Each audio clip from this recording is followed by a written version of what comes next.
Guys, dito naman po tayo sa ating mga tanim-tanim. Guys, ang cute po ng pinya. Bali, dalawa po yung pinya niya. Ayun po yung isa.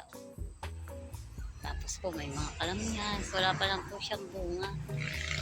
Guyabani, malunggay, sambong. Ito po yung mga nagtubuan na. Wala pa akong bunga. Kasi nung pong mainit ay yan po ay hindi nalago. Ngayon lago na po. Kung malunggay po, wala na.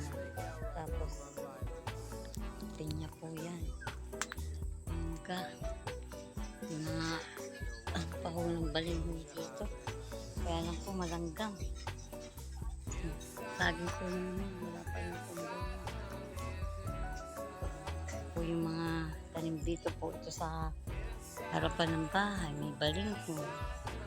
Hindi ka nabibili ng malunggay, tapos ay talbos ng kamote. Ayan.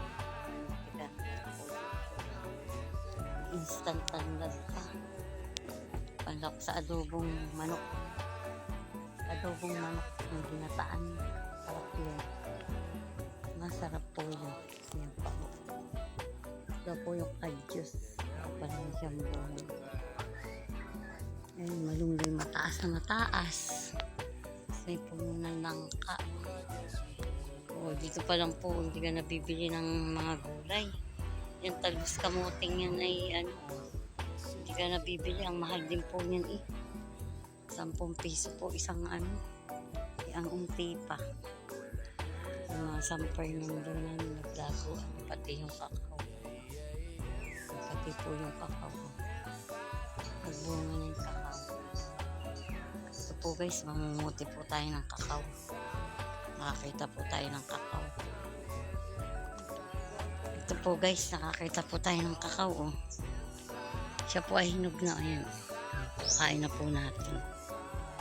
Ang dami po langgam. Grabe. Umakit po ang langgam. Dami sakat mga gat. Grabe po. Tayo po yung mga hanang. Nakakita po tayo ng isang kakao po na hinog na. Yan po yung dati naming banding. Wala na po siyang baboy. Damo na po yan. Damo ng yan po yung manok ng nakatira. Kain na po natin yung ating kakao. Kaya lang po ay daming langgam. Yan. Ito na po siya. Daming langgam. Akit ang langgam. Akit po ang langgam guys. Ayan po. Dami po niyan na yan. Langgam. Maliliit. Hindi siya basta mahawakan.